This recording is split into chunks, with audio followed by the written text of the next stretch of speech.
The salvage bay of Station Kepler 442 reeked of ozone and burnt metal. David Chen wiped grease from his hands as he surveyed the latest haul of wreckage, twisted hull fragments from what appeared to be a Zephirian transport vessel. The blue-skinned aliens were notorious for their callous treatment of defective crew members, but David had never seen evidence this direct. She was buried beneath a pile of discarded machinery, barely breathing.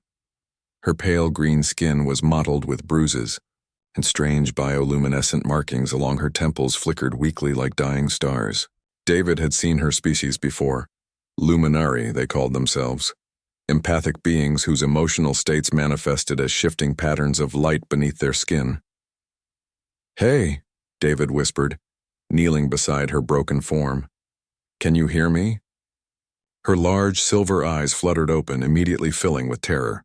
The markings on her face flashed deep red, pain and fear made visible. She tried to scramble away, but her left leg was clearly broken. "Easy there," David said, raising his hands. "I'm not going to hurt you. My name's David. You're safe now." The patterns on her skin shifted to confused yellows and oranges. She spoke in halting standard galactic. You help Mino? But Mino is broken, worthless. The Zephirians are idiots," David cut her off. "And you're not broken. You're injured. There's a difference." Over the following weeks, David nursed Mino back to health in his small quarters aboard the station. He learned that she had been a navigator for the Zephirian fleet, her empathic abilities allowing her to sense stellar currents and gravitational anomalies that most sensors missed. But when her leg was crushed in an accident, they deemed her defective merchandise and literally threw her away with their garbage. "Humans keep broken things?" Mino asked one day, watching David repair an old data pad instead of discarding. We don't see them as broken," David explained, carefully reconnecting a damaged circuit. "We see them as fixable. Everything deserves a chance to work again." The bioluminescent patterns on Mino's skin shifted to soft blues and purples. Colors David was learning meant contentment and gratitude. Her leg was healing well thanks to human medical technology, but more importantly, her spirit was returning. David found himself looking forward to their conversations. Mino had a sharp mind and a dry sense of humor that emerged once her fear faded.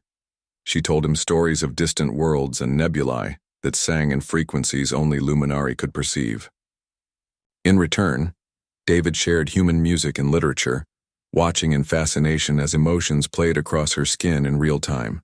The Zephirians returned to the station 3 months later. Commander Vexistar's blue face twisted with disgust when he spotted Mino actually walking beside David in the market district. "That defective unit belongs to us, human. Return it immediately." "She's not an it," David said calmly. "Her name is Mino and she doesn't belong to anyone. Biological property cannot choose its own designation," Vextar sneered. "The damaged unit will be recycled properly this time." The patterns on Mino's skin went completely white. Absolute terror. But before she could speak, David stepped protectively in front of her. "You want her? You'll have to go through me first." Vextar laughed, a harsh sound like grinding metal. "One human against an entire Zephirian patrol? You would die for defective property?" "I'd die for a friend," David replied simply. What happened next surprised everyone, including David. Station security, mostly human, formed a protective circle around them. Other species who had witnessed Zephirian cruelty joined them. Even some of the usually neutral Andromedans stepped forward. "Seems you're outnumbered, Commander," said Security Chief Rodriguez. "Miss Mino has applied for refugee status under Terran protection. Unless you have proper extradition papers, which you don't, she's free to go." Vextar's face darkened. With rage, but faced with a dozen different species united against him, he had no choice but to retreat. As his patrol ships departed, David felt a gentle touch on his arm. Mino's skin was glowing with colors he had never seen before. Deep golds, swirled with silver, pulsing in rhythm with her heartbeat. Her silver eyes were bright with tears. "David," she whispered. "In my language, there is a word, Lathanor. It means one who sees worth where others see waste. It also means beloved. She pressed her forehead against his, and the golden patterns spread from her temples to cover her entire face, casting them both in warm light. I love you too, David whispered back. 6 months later, Mino graduated top of her class from the Terran Navigator Academy, her empathic abilities enhanced by human neural interface technology.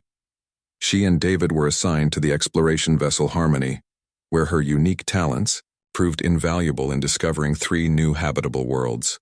The Zephirians had thrown her away like broken machinery, but humans, David had shown her, didn't see broken things. They saw potential, they saw worth, they saw people, and sometimes, if you were very lucky, they saw someone worth crossing the galaxy to protect, someone worth loving, someone worth keeping, not despite their differences, but because of them. In the bioluminescent language of the Luminari, Mino's skin told a story of love that burned brighter than any star.